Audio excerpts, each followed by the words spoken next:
O Taurus nunca foi tão importante quanto agora. 29 de maio de 2026, estamos no 5º ano e no dia 96, desde o início da invasão em grande escala. Sejam muito bem-vindos, eu lhes dou as boas-vindas ao Boletim de Situação. No relatório de hoje, vamos analisar, é claro, por que o Taurus está se tornando tão importante. Vamos analisar as declarações do ex-ministro da Defesa do lado russo, Shoigu, que nos explica por que essa guerra está durando tanto e por que a Rússia não está obtendo ganhos. Também vamos analisar drones que explodem na Romênia e muito mais. Então, fique ligado, inscreva-se no canal caso ainda não tenha feito isso, e agora vamos começar com o Boletim de Situação. Novas imagens mostram aparentemente uma ação punitiva dentro das Forças Armadas russas. Um soldado foi enrolado em plástico, pendurado de cabeça para baixo pelos pés em uma árvore e depois levado a receber socos no rosto por seus companheiros. Cenas como essas aparecem repetidamente do lado russo. Esta aqui é até uma das ações mais humanas que vimos aqui. Na maioria das vezes, trata-se de uma medida disciplinar informal contra soldados acusados de deserção, insubordinação, violações disciplinares ou tentativa de escapar de um ataque. Isso não significa necessariamente deserção direta, mas sim procurar motivos para não participar do próximo ataque. Por exemplo, algum ferimento que geralmente nem chama mais atenção. Especialmente em unidades com grandes perdas e baixa disciplina, comandantes ou colegas recorrem repetidamente a esses métodos para criar intimidação. Esse problema não é novo. Desde o início da guerra, já existem inúmeros relatos sobre os chamados porões de punição, ou seja, maus tratos e punições violentas dentro das unidades russas. Se o soldado em questão realmente queria desertar, ou do que exatamente ele está sendo acusado, não é possível verificar apenas pela gravação. Imagens mostram como algumas unidades russas passaram a se tratar entre si. Em vez de motivação ou confiança, lá se aposta no medo, intimidação e humilhação pública. O vídeo completo você pode ver, como sempre, no meu canal do Telegram. Aqui no YouTube não posso mostrar para você. No canal do Telegram de Petro Andrushenko foi publicado um vídeo que mostra soldados russos na estrada entre Mariupol e Berdiansk. Você conhece essa estrada? É esta aqui no mapa de situação, especialmente nesse setor entre as duas cidades importantes. A tripulação de um caminhão tenta ali repelir drones ucranianos de médio alcance que se aproximam. O primeiro drone não explode ao atingir o alvo, mas poucos segundos depois já vem o próximo. E esse ponto é justamente o interessante. Quando logo após o ataque já aparece o próximo drone, isso indica que não são drones isolados operando ali, mas sim que a Ucrânia está monitorando o espaço aéreo sobre essas rotas de forma muito mais intensa do que há alguns meses. Para motoristas russos, isso é um problema, pois antes conseguiam sobreviver a ataques isolados e seguir dirigindo imediatamente. Mas se vários drones aparecem em sequência, as chances diminuem consideravelmente. Assim, cada acerto vira uma caçada sistemática ao tráfego nas rotas de abastecimento. O trecho entre Mariupol e Berdiansk era uma das principais conexões do corredor russo para a Crimeia. Por isso, será interessante observar se vídeos como esses vão aparecer com mais frequência nas próximas semanas ou se já atingimos o auge dos ataques. Porque o segundo drone não chegou vários minutos depois, mas praticamente imediatamente. Isso indica uma densidade de drones muito alta, como não se via há algum tempo. O Serviço de Inteligência Militar ucraniano divulgou novas imagens que mostram vários ataques a veículos logísticos russos. Entre eles está o conhecido ataque em Volchansk, na região de Zaporizhzhia, onde 2 caminhões-tanque foram destruídos.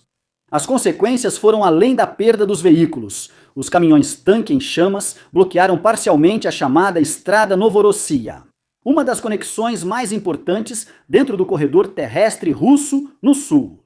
Os vídeos também mostram muito bem como essa estratégia ucraniana continua avançando. Para os russos, isso cria um problema que não pode ser resolvido simplesmente com novos veículos. A destruição de cada caminhão-tanque não é só uma perda material, mas também atrasa as entregas de combustível, mobiliza forças de segurança e pressiona ainda mais as rotas de abastecimento já sobrecarregadas no sul do país. Canais russos voltaram a alertar sobre a situação no corredor terrestre para a Crimeia. Lá, já se fala em uma situação grave, pois drones ucranianos continuam atacando veículos e alvos logísticos ao longo da principal rota de abastecimento. Por sinal, mais uma vez, um novo caminhão-tanque está pegando fogo perto de Simferopol. Onde fica isso? Isso fica na Crimeia. Imagens como essas estão se tornando notavelmente frequentes. Antes, o foco eram refinarias, depósitos ou alvos militares. Agora, os próprios veículos são cada vez mais atacados. O termo Hornet, o nome do drone, parece estar causando do lado russo o mesmo efeito que os drones FPV causavam anteriormente na linha de frente. Cada vez mais motoristas têm de levar em conta que o perigo não começa apenas na linha de frente, mas centenas de quilômetros atrás das principais linhas de abastecimento. Os ucranianos não usam só drones para atacar, mas também minam a estrada pelo ar. Assim, aceitam-se também perdas civis, embora a estrada, por sua importância e perigo, seja usada principalmente por veículos militares e de logística, mas não só. O Taurus se tornou mais importante do que nunca.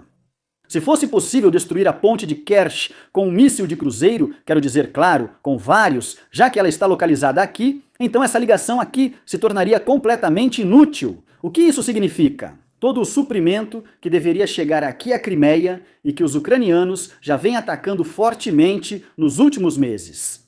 Especialmente ao observar sistemas de defesa antiaérea e navios, principais alvos na Crimeia, sobre os quais relatei quase diariamente.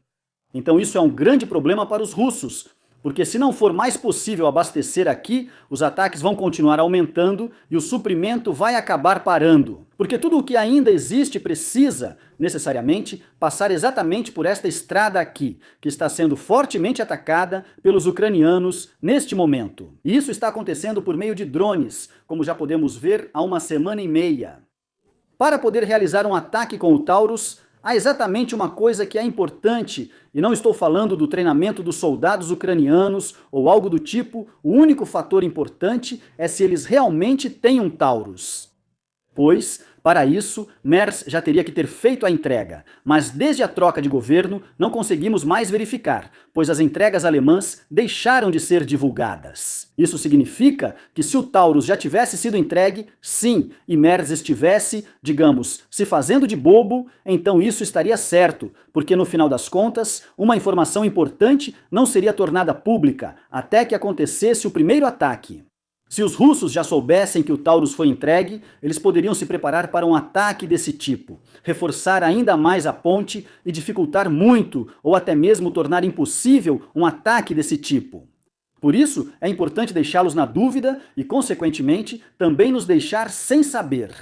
Por outro lado, estamos falando aqui do nosso chanceler federal, Friedrich Merz, e de promessas de campanha, como pudemos ver nos últimos meses, e eu não quero entrar muito na política agora, mas promessas de campanha foram cumpridas muito raramente. Ele é o político mais impopular do país, e eu posso imaginar muito bem, essa é a minha opinião pessoal, que ele também não teria cumprido essa promessa de campanha, ou seja, entregar o Taurus. Eu gostaria de saber a sua opinião sobre isso, então escreva nos comentários. Mas, como eu disse, isso seria incrivelmente importante agora. Se fosse possível destruir a ponte de Kerch, por exemplo, com o Taurus, então o lado russo seria forçado a usar uma estrada que já foi atacada muitas vezes recentemente. Você deve se lembrar da frase de Donald Trump, dizendo que os ucranianos não tinham as cartas certas durante uma conversa com Zelensky na Casa Branca. Em resposta, os ucranianos disseram em uma entrevista há alguns dias que agora tiveram que fazer suas próprias cartas e que eles mesmos as imprimiram. Eles querem dizer que agora, tudo o que não receberam, reconstruíram ou criaram alternativas no próprio país, ou seja, agora imprimem seus próprios mapas. Isso é uma metáfora. Posso imaginar bem, já que vimos uma explosão na ponte de Kerch, causada por um drone subaquático ou por mergulhadores com explosivos, que os ucranianos certamente também têm seu próprio plano para isso, justamente para não depender do Taurus. Mas tudo isso provavelmente veremos em um futuro próximo, ou talvez não. Um drone caiu em uma casa residencial em Galati, na Romênia, e feriu várias pessoas. Segundo a fonte, os destroços encontrados indicam que poderia ter sido um drone Geran russo. Se isso for confirmado, será mais um incidente em que drones russos de longo alcance atingem território da OTAN, caem lá e causam danos. Incidentes assim já aconteceram diversas vezes na Romênia, Polônia e outros países. No fim, isso faz pouca diferença para os moradores. Um drone kamikaze, que em vez de atingir seu alvo original, acerta uma casa em um país completamente diferente, continua sendo um perigo, independentemente de onde ele caia. É notável como esses incidentes têm sido mostrados com frequência recentemente, com a Rússia lançando centenas de drones quase todas as noites contra a Ucrânia. Cresce o risco de erros de navegação, falhas técnicas ou projéteis perdidos caírem em países vizinhos. Também é possível que tenham seguido outra rota por causa da guerra eletrônica.